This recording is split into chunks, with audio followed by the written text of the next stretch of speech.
Assalamualaikum warahmatullahi wabarakatuh. Saya Vina Alfiona, NIM 23003019665. Saya kelas TBI semester 4. Di sini saya akan menjelaskan mengenai materi aksiologi atau landasan aksiologi. Apa itu sih aksiologi? Mari kita menjelaskan secara lebih detail apa itu aksiologi. Jadi, aksiologi adalah salah satu cabang ilmu filsafat yang membahas atau membicarakan mengenai orientasi nilai dalam kehidupan manusia. Mengapa aksiologi itu disebut juga orientasi nilai dalam kehidupan manusia?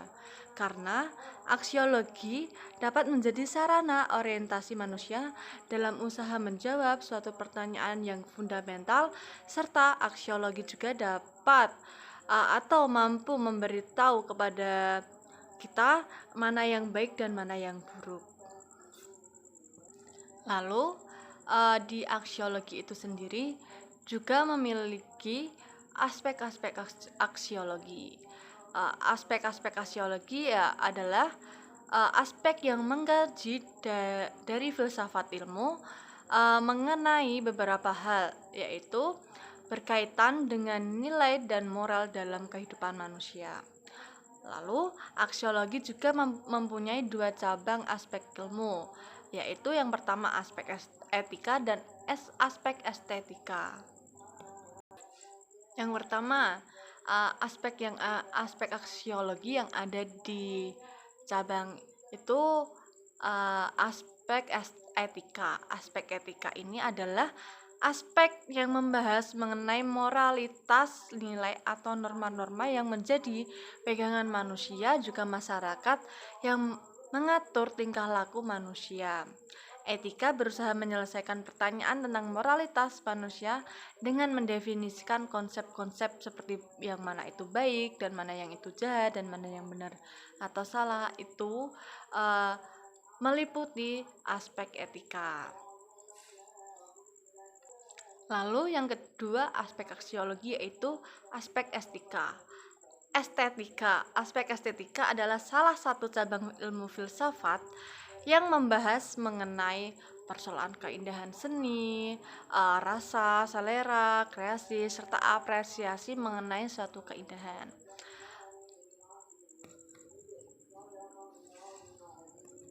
Lalu di aspek estetika ini juga mempertimbangkan apa yang terjadi dalam pikiran kita ketika kita terlibat dengan objek atau lingkungan estetika, seperti dalam melihat seni visual, mendengarkan musik, membaca puisi, menggambar, menjelajahi alam, dan sebagainya. Itu terdapat pada aspek estetika.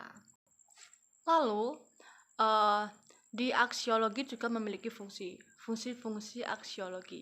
Yang pertama, memberi arahan pada manusia untuk melakukan suatu tindakan yang lebih baik. Dan yang kedua, sebagai pembimbing dalam diri manusia untuk berekspresi yang melahirkan suatu keindahan dalam dirinya. Yang ketiga, sarana profesionalisasi manusia dalam pengontrolan sifat kemanusiaan. Yang keempat, mengkaji masalah nilai, terutama dalam etika dan estetika. Filsafat ini memberitahu kita mengenai yang baik dan mana yang buruk. Jadi di aksiologi itu memiliki 4 fungsi yang sudah saya jelaskan tadi.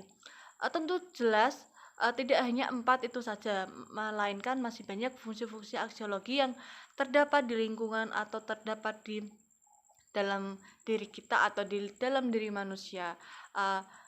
Tugasnya manusia itu cukup bisa memberi atau bisa mengetahui mana yang baik dan mana yang buruk.